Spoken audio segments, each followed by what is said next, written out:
السلام عليكم. ازيكم يا حبايبي، عاملين ايه؟ يا رب تكونوا بخير يا رب. معاكم وفاء مصطفى.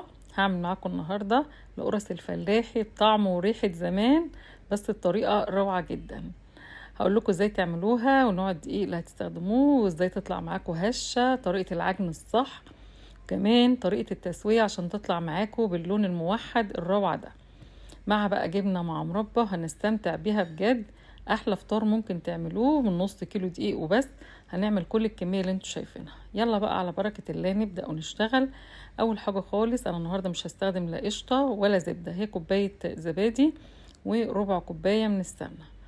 اي نوع سمنة انت حباه هتحطيه، وكوباية الزبادي زي ما انتوا كنتوا شايفينها 110 جرام. احط كمان معلقتين اتنين من الزيت، وربع كوباية من السكر، ودي نص معلقة من البيكنج باودر، ومعلقة مش مليانة 10 جرام من الخميرة. خميرة الفورية يا جماعة، نتأكد انها تكون نشطة وشغالة مش بايظة، عشان التخمير مهم جدا في القرص دي، يعني تكوني لسه جايباها. وهنا حطيت شوية ملح، يعني حوالي تلت معلقة صغيرة. خلاص كده هدوب كل المقادير دي مع بعض كده، عشان السكر والخميرة والبيكنج باودر والملح وكل حاجة تدوب كويس. يعني بالمعلقه افضلي قلبي فيهم شويه، هتبص تلاقي الخليط بقى عامل زي القشطه كده. انزلي بقى عليهم بنص كيلو دقيق منخول. ونوع الدقيق اللي استخدمته النهارده يا جماعه دقيق مخبوزات، دقيق 5 نجوم. ممكن تخلطيه بدقيق عادي، ولكن هو اللي هيديك الهشاشه الجامده. انا هستخدم كوبايه ميه بس بحطها بالتدريج، يعني مش هنعجن النهارده لا بلبن ولا حاجه. حطيت كوبايه الميه بقى زي ما انتم شايفين، واحده واحده بحطها. وهعجن بقى كده اخر شويه ميه في الكوبايه، خلاص حطيتهم وكده مش هحتاج لحاجه تاني. عجنها سهل جدا، بس ليها تكنيك كده معين في العجن. يعني بعد ما عجنتها والدقيق اختفى خالص والعجينه لمت معايا بالشكل ده زي ما انتم شايفينها كده اهو، خلاص تمام كده. هغطيها واسيبها تخمر. هنسيبها تخمر في درجة حرارة عادية، يعني ندخلها فرن البوتاجاز ونقفله، بس الفرن يكون مطفي. نص ساعة وهنلاقي العجينة خمرت كده. الخطوة دي مهمة قوي هنعملها. هنرجع يعني نفضي الخمر بتاعها ونلمها كده اهو زي ما انتم شايفين. ده بيديها هشاشة غير عادية، وبينشط الخميرة اكتر واكتر يا جماعة فيها، وهيضاعف لك كمية القرص اللي هتعمليها. يعني القرصة بدل ما تبقى يعني صغيرة هتبقى ضعف حجمها.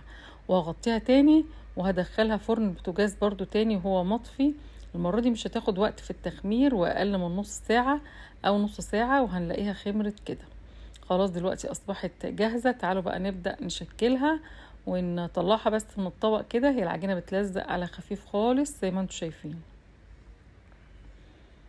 يعني هتبقى قرص فلاحي بطعم، يعني فلاحي بجد، من غير لا زبدة ومن غير ما نستخدم لا لبن ولا قشطة ولا اي حاجة خالص. انا دهنت يعني الطبق اللي هقطع فيه بشوية زيت خفاف، وهبدأ اقطعها قطع كده. هتعمل لي حوالي 15 قطعة بالحجم اللي انتوا شايفينه ده. يعني بنكورها وبنلمها من تحت كده، او بنقطع منها يعني قطعة، فبنبص نلاقيها خلاص مظبوطة، وبنظبطها كده من تحت ونحطها. سهلة جدا، مش تاخد معاكي وقت خالص، وهتكوني خلصتيها. انا كده هخلص كل المقدار في التقطيع، وبعد كده هنبدأ نشتغل على طول.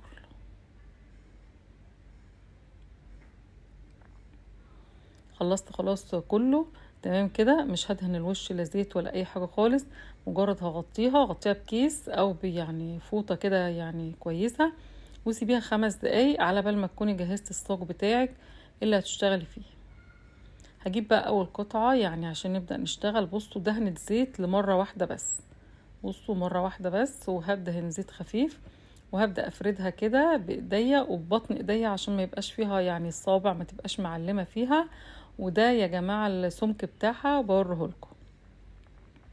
هجيب بقى الصاج اللي انا هسوي فيه، والتسوية الصح يا جماعة بتبقى في صاج يكون من الالومنيوم، احلى تسوية. وحطيتها في الصاج، وزي ما انتم شايفين السمك بتاعها اهو، حاولي تظبطيها كده دايرة معدولة خالص، ولا محتاجين لا نشابة ولا محتاجين اي حاجة. احنا بنفردها بايدنا فردة كده زي ما انتم شايفين.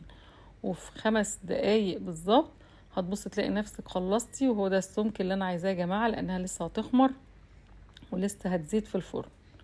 اخلص بقى المقدار بتاعي كله زي ما انتم شايفين بنفس طريقة الفرد. حاولي تسيبي مسافة ما بين كل واحدة والتانية عشان تعملي حسابك ان هي هتزيد مع التخمير. وبعد ما هتخلصي بقى كل المقدار بتاعك كده بالشكل دوت، ظبطي بس الشكل كده اهو يا جماعة. هدخلها برضو فرن بوتاجاز وبرضو مطفي، وهسيبها تخمر على راحتها. تخمر لغاية ما حجمها يبقى كده يا جماعة، وتتضاعف بالشكل ده، تتضاعف مرة او مرتين كمان. دخلتها بقى فرن البوتاجاز وهو سخن. كنت معلية الشبكة فوق خالص، يعني على اعلى رف، عشان محتاجش اولع الشواية خالص. بالشكل ده هتاخد معاكي لون موحد. بالطريقة دي هتاخد في الفرن يعني اقصى حاجة ربع ساعة، وبتفضلي تقلبي بقى فيها كل شوية عشان اللون يبقى متوزع صح وموحد كده. معلقة سمنة بلدي، وبتدهني بقى بيها الوش كده بفرشة، تديها لمعة وتديها ريحة القرص الفلاحي اللي احنا بنحبها. بصوا دول اتنين يعني لزقوا في بعض، فبشيلهم بالسكينة كده، بسيبهم لما يبردوا شوية، وببدأ احركهم بقى من الصاج.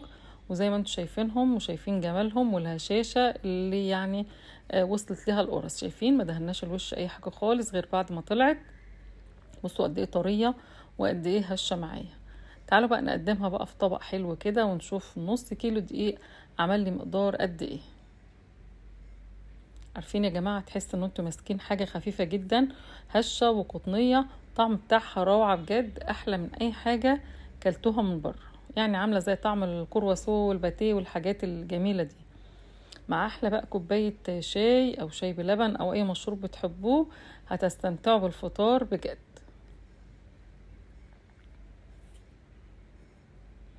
يعني بدل ما تقعدي تحضري في فطار وانواع اكل معينة ما تتاكلش، كل الحكاية هتعملي القرص دي من نص كيلو دقيق بالهشاشة اللي انتوا شايفينها دي. بصوا يا جماعة، على فكرة تتاكل لوحدها كده من غير اي حاجة، مع كوباية الشاي كده اخر حلاوة. كمان ممكن نجيب بقى واحدة منها ونقطعها كده ونستخدمها. يعني بصوا انا بس هقطعها لكم واوريها لكم من جوه. بصوا يا جماعة الهشاشة روعة بجد، ولا الريحة. مع جبنة، تدهني جبنة كريمي او مربى، بتليق جدا جدا مع الجبنة ومع المربى. ممكن تتاكل مع العسل. بصي قدامك اي حاجة هتتاكل بيها، احلى طبعا من العيش بكتير. وزي ما انتم شفتوها اقتصادية، ما استخدمناش غير ربع كوباية من السمنة بس، ونص كيلو من الدقيق، وعملنا المقدار ده. ولا استخدمنا لبن ولا زبدة ولا اي حاجة يعني مكلفة. احلى طعم بجد، هتاكلوه طعمها روعة جدا. انا كده خلاص خلصت الفيديو بتاعي، كان هدف الافادة. يا رب تكونوا استفدتوا. لو عجبكم الفيديو يا جماعة، حطوا بقى لايك حلو للفيديو، شيروه بقى في كل حتة، وانصحكم تقوموا تجربوها حالا. استخدموا نفس نوع الدقيق، هتطلع روعة. شكرا لكم.